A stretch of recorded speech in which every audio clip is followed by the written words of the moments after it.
اور آپ اس سے پوچھو کہ کہاں انویسٹ کرو گے تو کتنی بڑی بڑی پھینکتا ہے نا وہ، لمبی لمبی کتنی بڑی بڑی پھینکتا ہے وہ، ٹو دا پوائنٹ بات نہیں کرے گا کہ میں فلاں جگہ لگاؤں گا، آج کل اتنی ویلیو چل رہی ہے، اتنے پروفٹ کا چانس ہے اور میرا اتنا تجربہ ہے. ٹو دا پوائنٹ بات نہیں، لمبی لمبی پھینکنا شروع کرے گا. ابے تو دیکھے تو دیکھ بھائی، اپنے پاس پیسوں کی کمی. بہرحال ابھی میں اس ڈیٹیل میں نہیں جاتا. یہ بات خوب سمجھ لو کہ جس کے پاس جو دلیل میں کمزور ہوتا ہے نا، وہ جذباتی بہت زیادہ ہوتا ہے، پھینکتا بہت لمبی لمبی ہے. تو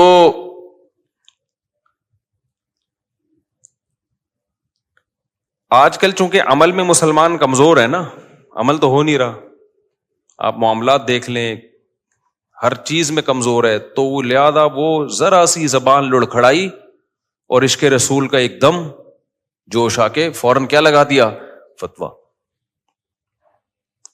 مار دھاڑ، پھر اس پہ کنٹینر اور جو کچھ ہوتا ہے ہمارے یہاں سب کو پتہ ہی ہے.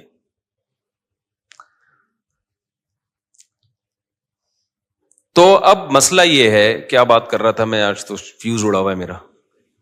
ہاں، تو میں شکر کی بات، وہ میں شکر کی بات ذرا بعد میں لے کر آتا ہوں. پہلے ٹیوننگ ہو جائے نا، اس کے بعد یہ شکر کی بات سمجھ میں آئے گی. سروس پہلے ضروری ہے، سروس ہوتی ہے ٹیوننگ کے بعد. اندر کا کچرا پہلے صاف ہو جائے، پھر فائدہ ہوتا ہے. تو وہ ہوا کرتے تھے پاگل، یعنی اللہ کی محبت میں کیا ہو جاتے تھے، دیوانے، ایکسٹریم اس پہ چلے جاتے.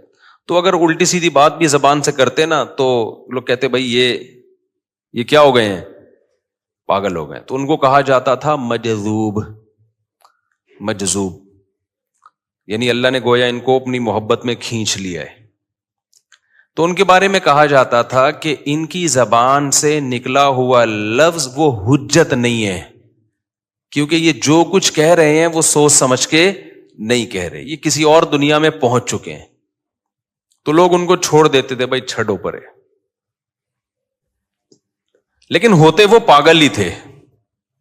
اب پاگل چاہے کسی بھی وجہ سے ہو، رزلٹ اس کا کیا ہے، بولو نا، رزلٹ تو پاگل ہی ہے نا. یعنی ہم نے تو اس کو فالو کرنا نہیں ہے، فالو تو ہم نے اس کو کرنا ہے جس کا دماغ پراپر طریقے سے کام کر رہا ہے. علماء نے لکھا ہے کہ جب جج غصے میں ہو نا، اس کے لیے فیصلہ لکھنا حرام ہے. وجہ اس کی ہے کہ غصے میں انسان کا دماغ پوری طریقے سے کام نہیں کرتے، اس کا خطرہ ہے کہ وہ کچھ الٹا فیصلہ کر دے گا جذبات میں آ کے، کیونکہ اس وقت تھوڑا سا پاگل ہوتا ہے وہ. اکثر طلاقیں غصے میں ہوتی ہیں نا، کیونکہ اس وقت دماغ کام نہیں کر رہا ہوتا، پھر بعد میں روتے ہیں، پچھتاتے ہیں. تو اب جب وہ ایکسٹریم لیول پہ جاتے تھے اور اللہ کی محبت میں دیوانے ہو جائے کرتے تھے، تو ان کو لوگ کیا کہتے تھے، پاگل ہیں. تو پاگل چاہے وہ کسی بھی طبقے سے ہو، اس کا قول، اس کا عمل شریعت میں ہمارے لیے حجت نہیں ہے، نہ اس کو اس کی باتوں پہ پکڑا جاتا ہے اگر ثابت ہو جائے کہ یہ پاگل ہے. اسلام نے ہمیں جو احکامات دیے، بہت سارے آرڈرز دیے، اس میں سب سے اہم ترین حکم یہ ہے کہ اپنی عقل کی حفاظت کرنا ہے. تم نے کوئی ایسا کام نہیں کرنا جس کی وجہ سے اوپر کی سیٹنگ کیا ہونا شروع ہو جائے، خراب ہونا شروع ہو جائے.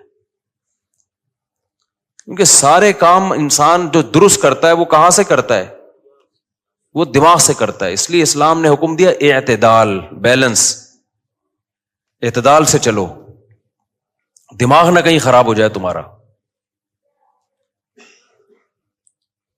تو میں وہ بات مکمل کر دوں کہ جو معاملات کی بات تھی نا، اللہ سے جو انسان کا معاملہ ہے، عبادات کا، حج، روزہ، زکوٰۃ، اس کو تو لوگ سمجھتے ہیں دین کا حصہ ہے یہ.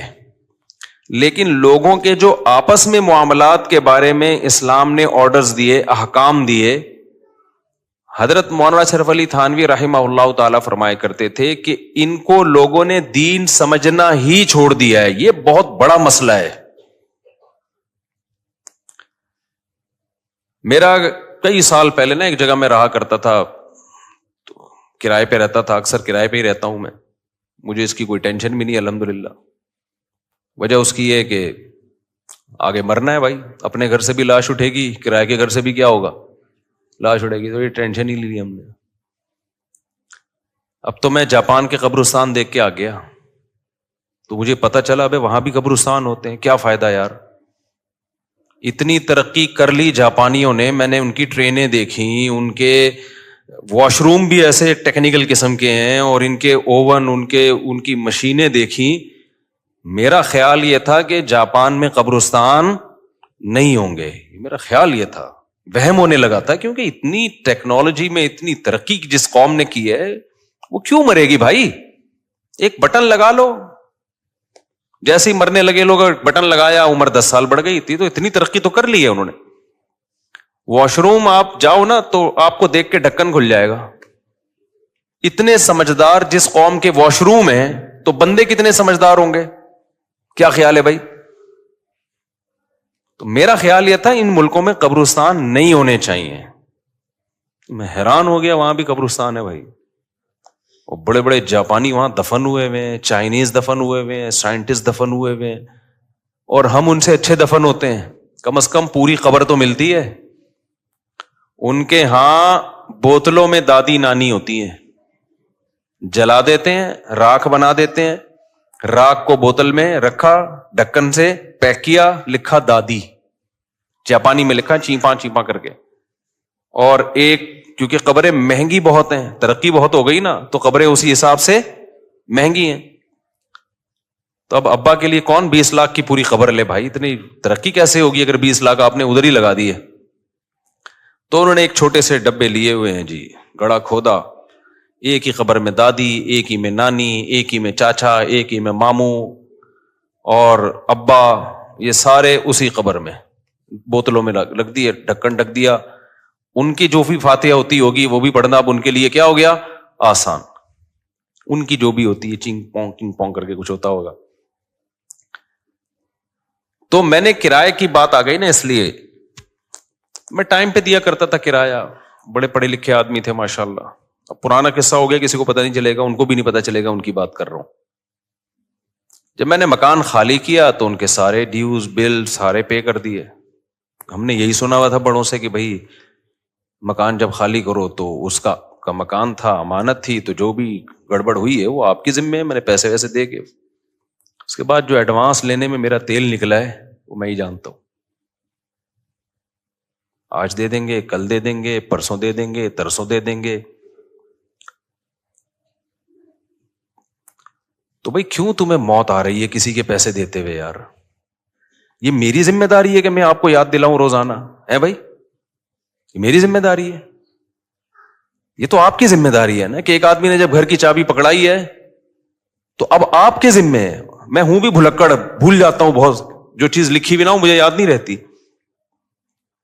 6 مہینے 7 مہینے گزر گئے، میں بھول ہی گیا۔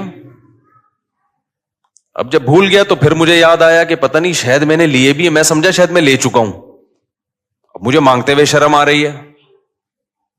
ایک دن کیا ہوا کہ میں نے ان سے چلتے پھرتے کہہ دیا، میں نے کہا ٹرائی کر کے دیکھتے ہیں، اگر انہوں نے کہہ دیا کہ میں تو دے چکا ہوں تو میں کہوں گا اچھا میں بھول گیا تھا، سوری کر لوں گا، اور نہیں بھولا ہوا اگر میں نہیں دیے انہوں نے تو ان کو یاد آ جائے گا۔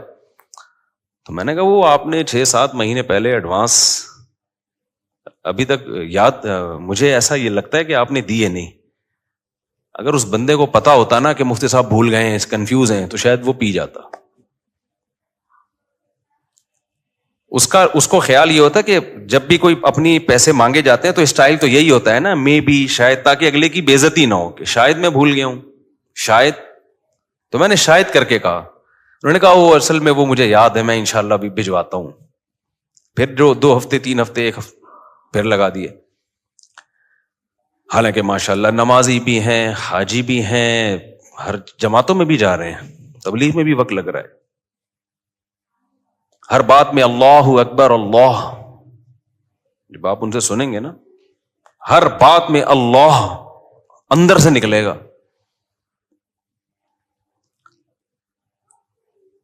تو یہ جو قرآن مجید میں آیت ہے وَيْلٌ لِّلْمُطَفِّفِينَ الَّذِينَ إِذَا اكْتَالُوا عَلَى النَّاسِ يَسْتَوْفُونَ، کہ تباہی ہے ان لوگوں کے لیے جو اپنا حق لینے کی باری آتی ہے تو پہنچ جاتے ہیں فوراً لینے کے لیے، اور جب دینے کی باری آتی ہے تو اس میں کیا کرتے ہیں؟ گڑبڑ۔ اس پہ تو اللہ نے بڑی شدید وعید سنائی ہے، تباہی ہے، بربادی ہے۔